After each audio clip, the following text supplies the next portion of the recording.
Everyone, তো রথের পরে যে ফার্স্ট শনিবারটা পড়েছিল শ্রাবণ মাসে, তো সেই দিন আমাদের বড় ঠাকুরের পুজো করা হয়েছিল প্রত্যেক বছর যেমন হয়।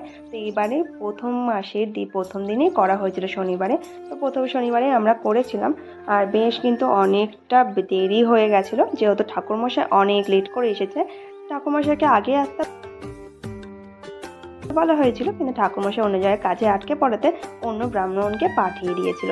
তো তিনি অনেক লেট করেছে, আমরা সকাল থেকে সেই উপোস করে আছি, 2-3টে বেজে গেছে উনি আসতে আসতে। তো পুজো শুরু করে দিয়েছে। আর দিদিরাও সেই দিনকারই এসেছিল, সেদিন ছিল শনিবার। তো দিদিরা আবার পরের দিন চলে যাবে। তো পুজোর জন্য এসেছিল, আর যেহেতু মেলা চলছিল আমাদের এখানে, তাই জন্য এসেছিল। এদিকে আমরা যজ্ঞ শুরু হয়ে গেছে, নারায়ণ পুজোর আমরা তো অঞ্জলি দিয়ে দিয়েছি। আর এখানে পুজো শেষ হয়ে গেছে, ঘরের পুজো। তো এখন যজ্ঞ টজ্ঞ হয়ে যাওয়ার পরে সবাই আমরা আশীর্বাদ নিয়ে নিলাম। আর এই যে এখানে সবাই এখন এই যে প্রদীপের শিখা নিচ্ছে, আর আমি দিচ্ছিলাম। এই তো নারায়ণ পুজো শেষ হয়ে গেছে, এবার হবে বাইরে বড় ঠাকুরের পুজো। তো সেই মতো আয়োজন আমরা করেছিলাম, তো বাইরে নিয়ে যাব। তো বাইরে এখানটা বাবা এখানে সব রেডি করে দিয়েছে, এই ভিতরটাই হবে পুজোটা।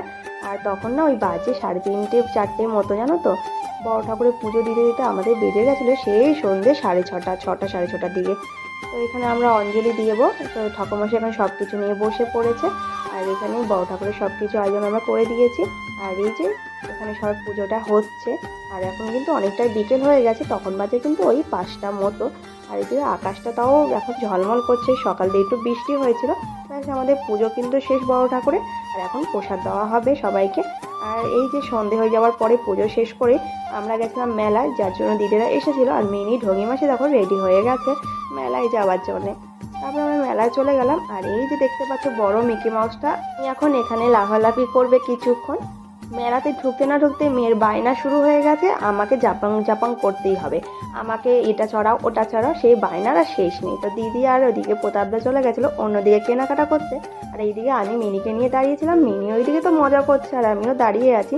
আর সব বাচ্চাগুলো দেখো কীভাবে উঠছে, মনে হচ্ছে না পিঁপড়ের মতো কিলবিল করছে। তো যাই হোক, ওটা তো চড়া হয়ে গেল, আবার বায়না ধরেছে এইটা চড়বে। তো এখানেও মজা করে বলগুলো ছুঁড়ে ছুঁড়ে সবাই মারছিল। এদিকে তো দিদি আর প্রতাপদা কেনাকাটা করেই যাচ্ছে, আরামসে ঘুরছে। আর এইদিকেও আমাকে ওর মায়ের মতো ওকে নিয়ে এইটা ওটা চড়াতে দাঁড়িয়ে থাকতে হচ্ছে। ও তো চড়ছে মজা করছে, আর এদিকে আমিও বোকার মতো দাঁড়িয়ে আছি, কখন যে হবে সেই আশায়। তাই ওকে তো খুব মজা করেছে। তারপর বলছিল খিদে পেট বলছিল ঘুগনি খাবে, তাই ওকে ঘুগনি কিনে দেওয়া হয়েছে, আর টক দিকটাও খাচ্ছিল।